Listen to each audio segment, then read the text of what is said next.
since I talked about hi YouTube, I've decided to do these clips until I leave in like January, because I'm leaving you my research on what I found out about African American metaphysicality, and this is just the easiest way of doing it. Since my ancestors and I found out that African American metaphysicality did not die with slavery, we have discovered so much more, including four bona fide high priestesses.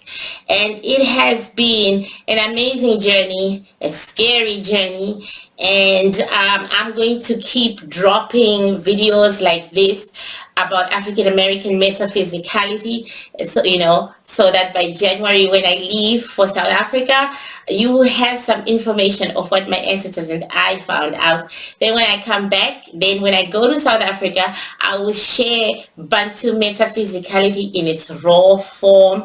Then you can see the differences and the similarities, because they are similarities. So YouTube, since the last time I did the video on high priestesses, as I said, I've discovered four high priestesses, and each one of them was named so by their ancestors, and of course by what they could do.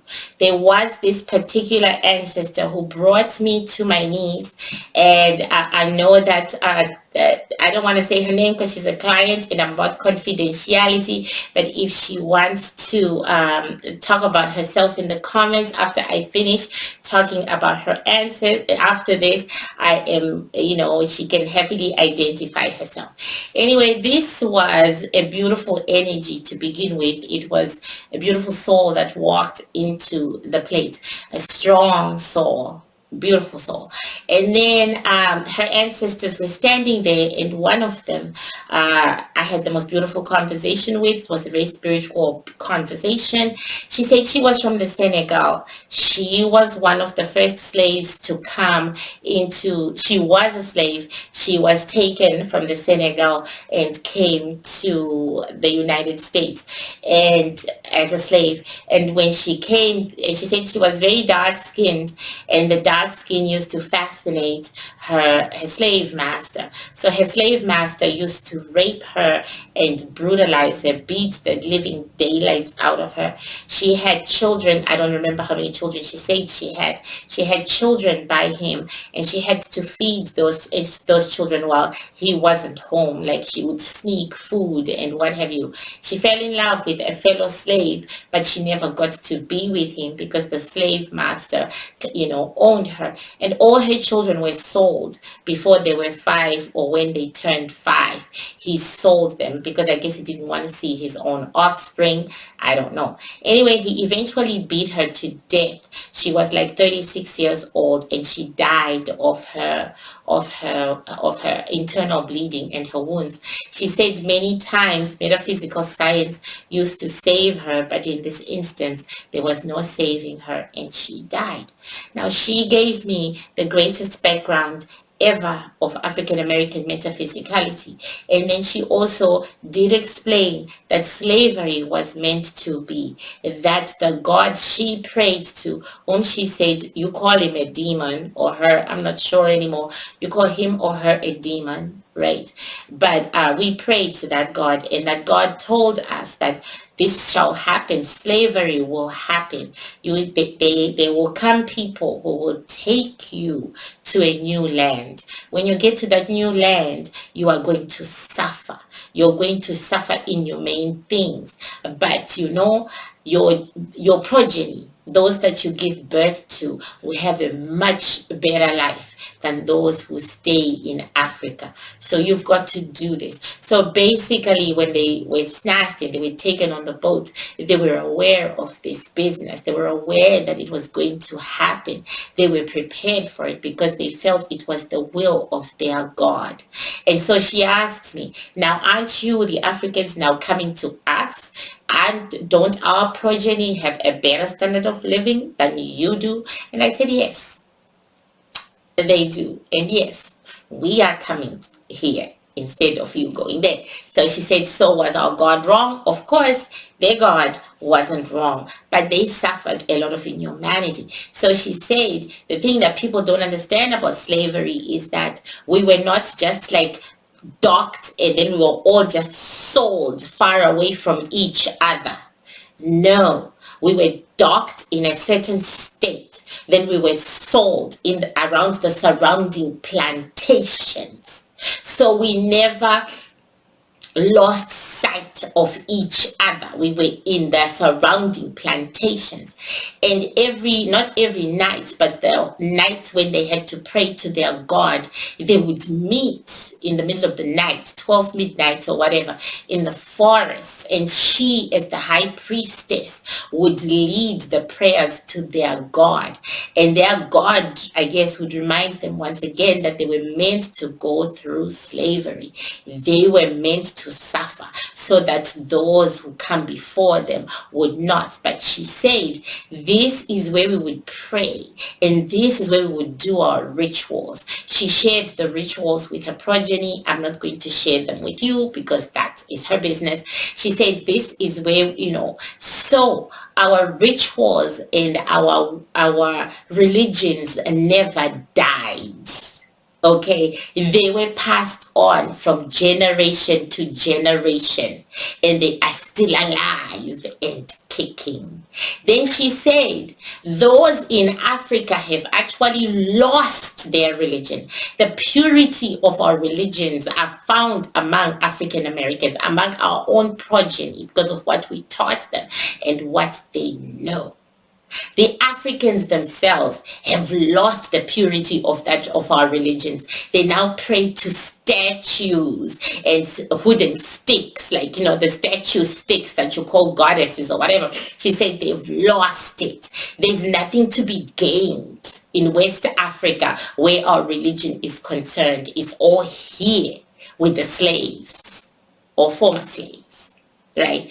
This is purity. In other words, the Africans of West Africa should actually be coming to African Americans to learn the purity of their religion.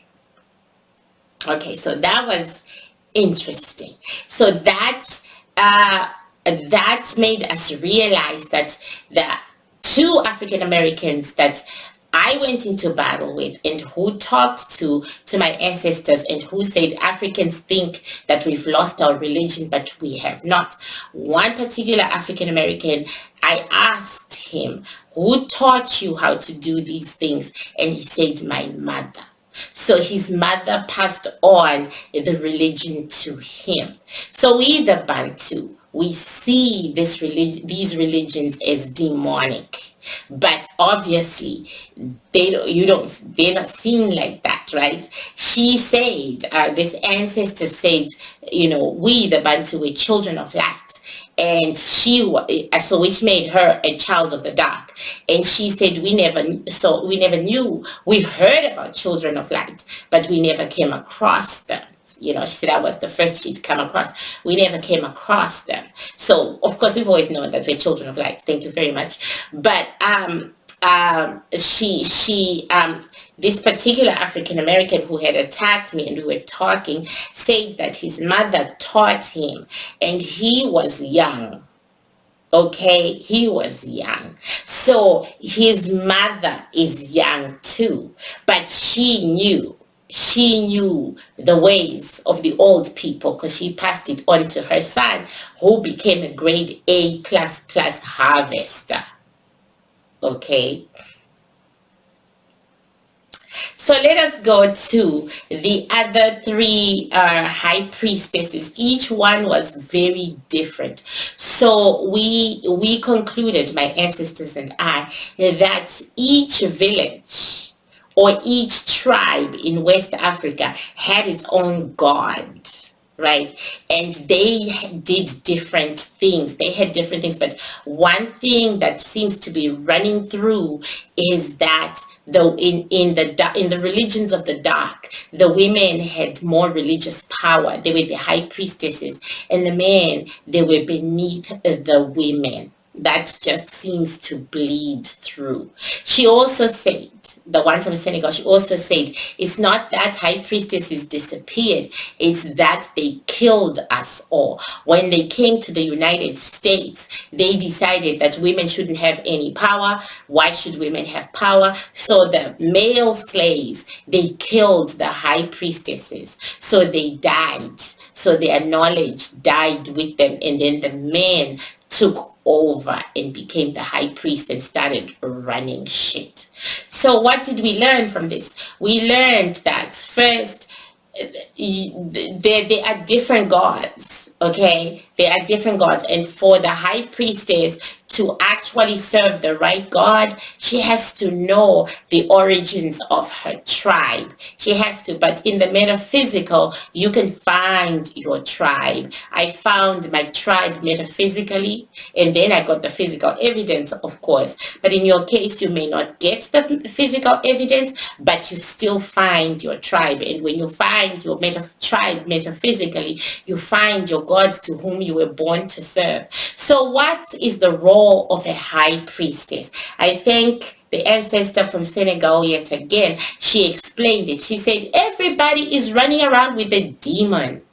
Everybody is using demons to harvest the other, which incidentally is the reason why the African American community society is not rising in the way it should when you think about where they are. It's the same thing in Africa. We're not rising because of the darkness. So I guess black people do share a lot of things in common. Anyway, she said,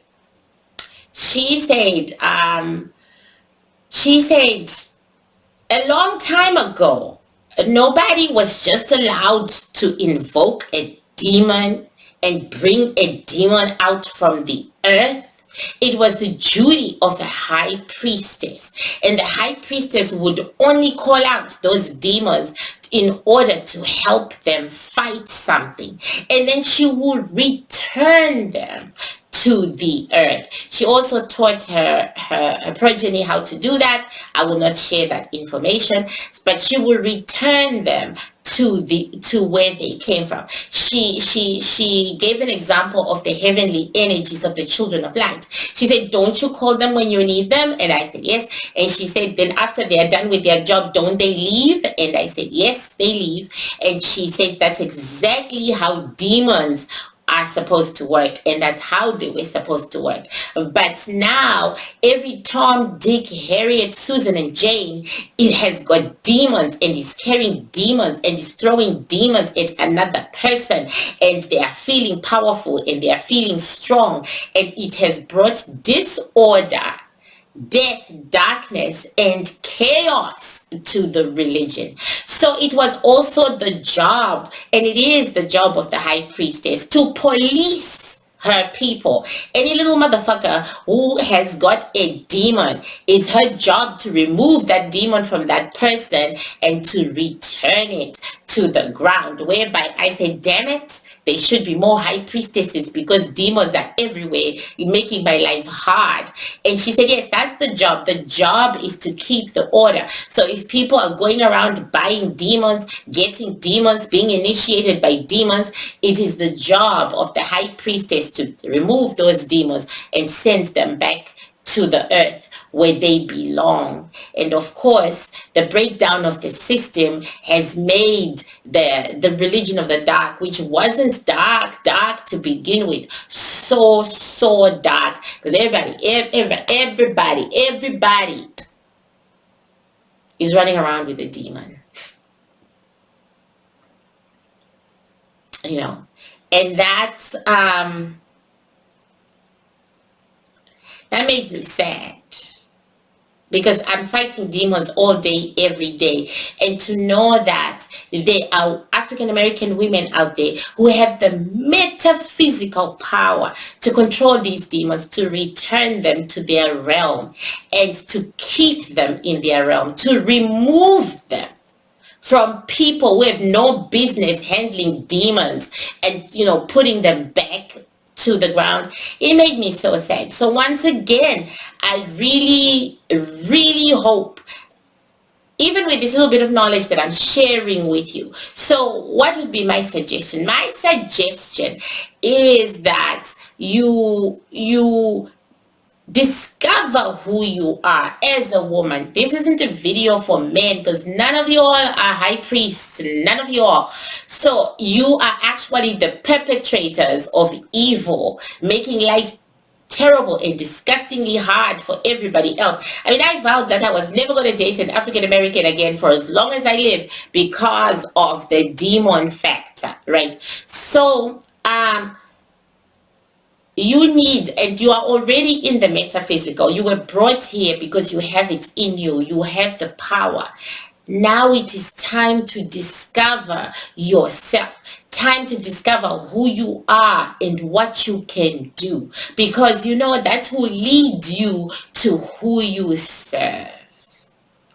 Take time to really find out where your metaphysicality comes from, so that you can save us all. Because I'm tired of fighting demons in African American society. I'm tired of it.